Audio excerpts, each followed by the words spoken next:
ሰላም ጤና ይስጥልኝ። እንዴት ናችሁ? እኔ ሰላም ነኝ፣ እግዚአብሔር ይመስገን። እንኳን ወደ አቡነሽ ዩቲዩብ በሰላም መጣችሁ። ዛሬ ይዤላችሁ የመጣሁት ስፓኒሽ አሰራር ነው። ስፓኒሽ በዶሮ አሰራር አረቦቹ በጣም ይወዱታል። ለራት ይቻላል፣ ለምሳም በጣም ተወዳጅ የሆነ ነው። ስፓኒሹ ይሄ ነው። ከበረዶ ውስጥ አውጥቻለሁ። ፍሬሽም እንደ ጎመን እንደ ሰላጣ እንደዛ ገዝተን መስራት እንችላለን። እዚህ ጋር ሰደር ድጃጅ አለኝ፣ በቅዶነዝ አለኝ፣ 2 ሽንኩርትና 1 ሎሚ፣ 4 ፍሬ ነጭ ሽንኩርት አለኝ። እነሱን በደቃቆ ከትፋለሁ። እዚህ ጋር ደግሞ ጥቁር አዝሙድ ነው እና ሰደር ድጃጁ ጎረድ ጎረድ አድርጌ ነው የምከትፈው። በእንደዚህ እንዳያችሁት ጎረድ ጎረድ አድርገን ከትፈዋለን። ከዛ ትንሽ ዘይት በድስጣችን እናግላለን ወይም በመጥበሻችን ዶሮአችን እንደዚህ ጠብሰዋለን። ያገለባበጥን ጠበስ ጠበስ እናደርገዋለን።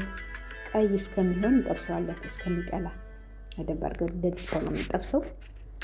እዚህ ጋር ነጭ ሽንኩርት፣ ቀይ ሽንኩርት እንከትፋለን። በቅዶነዛችን እንደዚህ በደቃቁ እንከትፋለን። እነሱ ከታትፈን ከጨረስን በኋላ ያ ዶሮአችን አሁን ስለቀላ እናወጣዋለን። ይበቃዋል። በዚህ መልኩ ከጠበስኩ ይበቃዋል። በሳህን ለብቻው ነው የምናወጣው። ይህን አውጥተን ከጨረስን በኋላ በድስቱ በራሱን ሽንኩርታችን እንጨምራለን። ሽንኩርትና ነጭ ሽንኩርት ጨምረን እናቁላለዋለን። እንደዚህ አድርገን እናቁላለዋለን። ዘይት ካነሰው ትንሽ እንጨምራለን፣ ሌላ ዘይት። እንዲህ በደንብ አድርገን እሱም ቀላል ሲል ነጭ ሽንኩርት እንጨምራለን። ዘይት ካልጨመራችሁ እዚህ ጋር እኔ ቅቤ ነው የጨመርኩት። ካነሳችሁ ዶሮ ካወጣችሁ በኋላ ዘይት ጨምሩ፣ ወይም ቅቤ እንደ ፍላጎታችሁ ቅቤ ጨምሩ። ነጭ ሽንኩርት ጨምራለሁ። ቀዩ በጣም ከቀላ በኋላ ነጭ ሽንኩርት ጨምራለሁ። እንደዚህ አብረን ካቁላላ ነው በኋላ ኩዝባራውን ጨምራለሁ፣ ወይም ድንብላል ቅጠሉ አብሬ የተወሰነ ሰዓት አቁላልቼዋለሁኝ። እንዲህ ካቁላላ ነው በኋላ ምን ጨምረው ስፓኒሹ ነው። በደንብ አድርገን ከፍሪጅ ስለወጣ ውሃው መጀመሪያ እንጨምቀዋለን። ቦንፊት አድርገን ውሃ ምንም እንዳይኖረው ጣዕሙ ያበላሽብናል እና ከጨመቅነው በኋላ ልክ እንደ ጎመን እንደዚህ እንጨምረዋለን።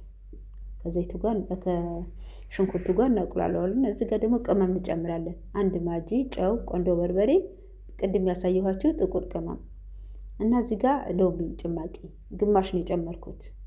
ቅድም የጠበስነው ዶሮ ያወጣነው እዚህ እንጨምረዋለን። አሁን አብረን በደንብ አድርገን እናዋህደዋለን፣ እንጠብሰዋለን። እንዲህ ከጠበስነው በኋላ ውሃ እንጨምራለን። ትንሽ ቅመማ ቅመም እንዲዋህድ በደንብ አድርጎም እንዲበስል አብሮ ውሃ እንጨምራለን። 1 ኩባያ ወይም ግማሽ፣ ያኔ እናንተ የምትሰሩትን አክል ነው። እኔ ሙሉ 1 ኬስ ነው የጨመርኩት ስፓኒሹ። እዚህ ጋር ሩዝ ነው፣ ከሩዝ ነው የሚበላው ወይም ከዳቦ። እኔ ከሩዝ ነው የሰራሁት።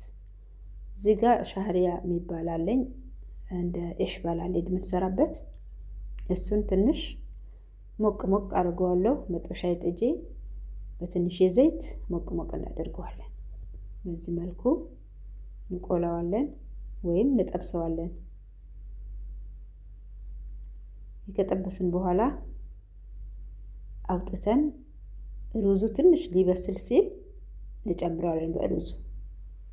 እዚህ ጋር እየበሰለልን ነው። ይሄው ሩዙ ከሻሪያ ጋር አብሮ በጣም በአማረ ሁኔታ ተሰርተዋል። ይሄው እንዳያችሁት ስፓኒሹም ይሄው ይሄ መሰለ ሆኖ ወጥቶልናል። አሁን ለመብል ደርሰዋል። እቃ ላይ ያደረኩት ነው ላቀርበው ስለሆነ በጣም ሽታው ልነግራችሁ አልችልም። በጣም ደስ ይላል። ጎመን በስጋ ነው የሚለው እና እዚህ ጋር ዲኮር ለማድረግ እላዩ ላይ ትንሽ ጠበስ ጠበስ አድርጌ በተንኩበት ሩዛችን እናወጣለን። በጣም ቆንጆ እራት ነው የተሰራው። ልነግራችሁ አልችልም። በጣም ይጥም ነበረ እና ሰርታችሁ ሞክሩ። ከመጀመሪያ እስከ መጨረሻ ስለተከታተላችሁኝ አመሰግናለሁ።